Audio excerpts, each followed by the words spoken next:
Hey, what's up, guys? It's me, Eddie, and I just finished watching Arte.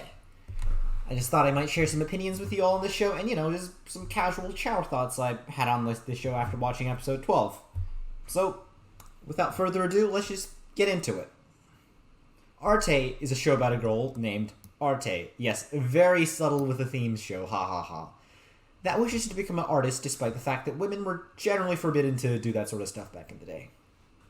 So, where do I start? Yeah, Arte is a criminally underwatched show. Seriously, it's a slower paced, character-driven story, and the early episodes are a bit slow, that is true, but it picks up from there, and trust me, it's a show you won't forget. Early on, I actually, in my mind, I compared it to, Violet Evergarden, and the resemblance is there. Cute blonde girl learns about the world, but while Violet is more of a tearjerker, Arte is more about this wholesome show about a girl who won't give up. Combined with the impeccable historical accuracy, and no joke. Actually, look up the historians who have reviewed the show on YouTube. Arte really is a great show and a hidden gem this season. So, without further ado, let's just jump right into it, shall we? Spoilers on ahead. If you haven't seen Arte yet, please do. It's a great show. Now, Arte herself is actually based on a real woman. Her name was Artemisa Gentilischi, and oh boy, it is not a happy story. Our real-life Arte was one of the first female painters in Florence, yes, but in the late 16th century, whereas Arte the anime is in the early 16th century, and not gonna lie, in terms of time-wise, Arte is actually a lot, Arte the anime is a lot closer to this woman named Plautilla Neely, another Renaissance female painter in Florence who lived roughly around 50 years before Artemisa. Anyhow, Artemisa's primary claim to fame is that she got raped by her teacher, Agnosio Tessai. Yeah, beyond her skill as an artist, that is what made her famous. It's quite a painful ordeal. Imagine if Leo did that to Arte, and while it would certainly, now to think about it, while it would certainly bring Arte, it would certainly bring Arte the show the attention it deserves, I realize probably not for good reason. Also, Leo's a really good guy in this show, and such a drastic change in the story might change it for the worse, and it might not be as good of a show as a result.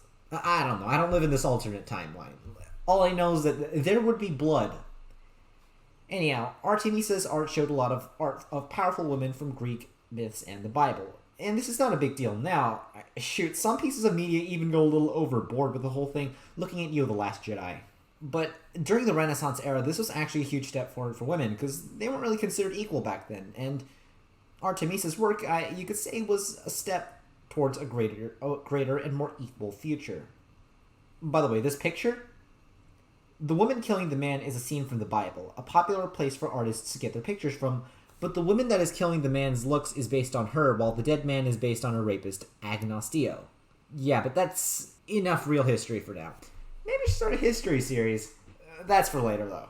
Now, Arte is a show overshadowed by its competitors, but in the storytelling arena, it's no slouch. Arte is quite possibly one of the most lovable characters in the entire spring 2020 season. It also tackles issues such as gender disparity in the Renaissance times and what it means to be, born into power. Might have forgotten to say this, Arte is a minor aristocrat after all. Most of the season is built around Arte learning a new thing about life outside of her sheltered home and what it means to be an artisan in the 16th century. The first couple episodes are a little slow, to be honest, but trust me, it's worth the watch, because it kind of helps set the stage for the later episodes, some of which are really amazing. Each episode, Arte learns something new and builds upon them, using her creativity and wit. Also, her reaction faces are cute as hell. And also, it's not just her reaction faces that are cute. Can we talk about the intro a little? The intro is also cute as hell. Just listen to it. I think the full version is up on YouTube somewhere as well. You know those 4-minute, full minute anime intro songs that you never actually hear in the show, but is a song that technically exists because the artist made it or something? Yeah, listen to it. Cute. I can imagine Arte actually singing that song. No idea what she's saying, but I assume it's about how she wants to work hard and do her best. Truly the best girl of the season. And just look at her smile. Arte is such a cinnamon roll. I want to protect that smile. I need to protect that smile. Despite the fact that she's fictional. I'm getting lonely. Moving on. Arte enters an apprenticeship under her master Leo in the first episodes and meets many friends along the way, each with their own valuable experiences and lessons to teach. Leo himself doesn't go on Arte just because she's a girl, and while it is tiring, Leo is a very good teacher to Arte and teaches her things beyond just painting and drawing. Something, and she's already quite adept at it. You see, back in the day, artisans, you couldn't just be good at, painting and drawing. At best, if that's all you were good at, it could be a good hobby, but artisans were also businessmen because, they had to sell their services. In the incoming episodes, Arte meets Angelo, a boy her age, and he's another apprentice working at a workshop. And he's one of the first apprentices to actually open up to Arte, despite the fact that she's a girl. And he's also working himself working to be a professional artisan someday. There's Veronica, a pragmatic courtesan who teaches Arte about society and becomes good friends with her, and Darcia, a girl Arte's age and a seamstress working at a mill. She has to interact with various people, such as Ubertino, a merchant who is a good friend, albeit a bit of a tsundere, with Leo and a frequent patron, and Yuri, a noble from Venice. There are also a whole slew of unnamed characters, like the local baker who bakes bread, and the workshop apprentices in Angelo's workshop, who also eventually warm up to Arte after a while. I would honestly say that the last couple episodes are arguably the best ones. You see, Yuri, Yuri in episode 9, episode 9 hires Arte as a tutor for his niece Katarina. Yes, same name as that Katarina. Interesting how things collide. Yuri also kind of reminds me of Giordo, not gonna lie, if I'll be frank here, but I won't get into that for now. Now, Katarina refuses to learn, or so it would seem at first.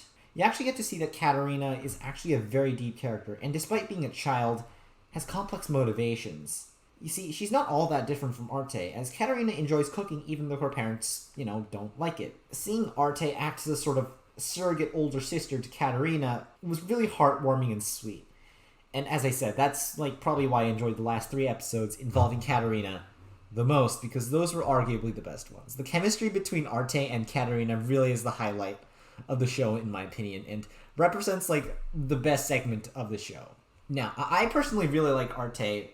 I like the character Arte, because Arte and I are really similar people. I mean, we're both kind of wacky and upbeat, and honestly, to a degree, I could really personally relate to her struggles.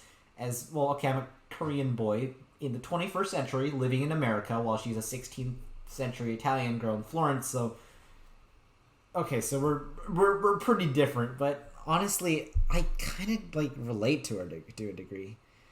I want to be a movie director when I'm older, and I really don't my parents really don't like it when I say this kind of stuff, but and everyone pressures me not to be that, but I don't know, I just have to do it. And then there are personalities. I don't know how to say this. Arte is one of the characters I could personally connect to most in my entire anime watching career. Her personality, as I said, we're both wacky, we're kind of upbeat, we're always we're enthusiastic, kind of what we're like. We also kind of get flustered easily, I'm not gonna lie. Yes, I do. I do get flustered pretty easily. You just don't see it because most of you probably know me as a guy sitting in front of a camera, but I don't know, you should try meeting me in person. As I said, Arte and we're both the dreamer types, and we wish to depart from our situations, and I don't know how else to say it. Just the way she acts, it just kind of reminds me of me. Arte's personality, combined with her situation, which highly mirrors mine, really made me enjoy the show because I could personally connect to Arte. Even though we're fairly different, our personalities and just our interests and our dreams and goals in life are just so similar, and I just couldn't help but, think, yeah, I am Arte. Well, I'm not Arte, but I can, connect with her. Okay, the main difference between Arte and me is that Arte is definitely a lot more hardworking than me. Which is why Arte is a painter that is already well known in Florence by age 15, while I am a nobody sitting in my room at age 18. Although, to be fair, Arte is an anime, a medium where pretty much anything is possible, and plus I suppose Arte's fame in the show isn't all well-deserved. In Arte's own words, there is a bit of novelty to her as someone who is both a noble and a female that happens to be an artisan, which kind of disturbs her, but still, you get my point. Arte is a charming girl with spunk and grit, and we all love her for it. I, too, really enjoyed Arte, and as someone who's similar to her in both personality and ambition, I feel like this anime spoke to me on a very personal level. It might not have been a show I was hyped on seeing waking up every Saturday. I mean, I was usually more excited to see Kaguya-sama or My Next Life as a Villainess, honestly. And this show, much like Arte herself, grew on me. And after watching episode 12, I realized I'd been taking the show far too much in the background. And what I enjoyed about Arte is exactly how mature it is. No, not that, you dirty-minded fool. Arte does have its corny moments, but it's well made, and Arte isn't just some waifu bait, haha, cute anime girl, looks cute, haha sort of character. Though she is cute. Just look at her. Look at this absolute cinnamon roll. I picked up the series thinking it would just be another cute girl does cute thing type show. But oh boy was I wrong. Arte is a lot more realistic than I initially imagined. And for me, honestly, that only enhances the appeal of not only the show itself, but Arte as well. It's great knowing that that cute anime girl is a cute anime girl with a well-written story and motivations that if she were hypothetically to become real, could function in our society, rather than just mindlessly sticking another anime girl into a place where someone like an older woman or, a male would serve much better. Even Violet Evergarden is kinda guilty of this. And yet the show received hardly any attention from the anime community. Honestly, it is a tragedy, but it does make perfect sense, being, wedged in between a bunch of titans. I implore you all, go watch Arte. You won't regret it. The first episodes are slow, but trust me, it gets good later on. Anyhow, that's my take on Arte. If you enjoyed, please like and subscribe, and smash that notification bell. Because if you don't, I don't know. All I say is that it really helps me make YouTube videos, knowing that there are people that enjoy and watch my videos, even if they're about as amateur as they get.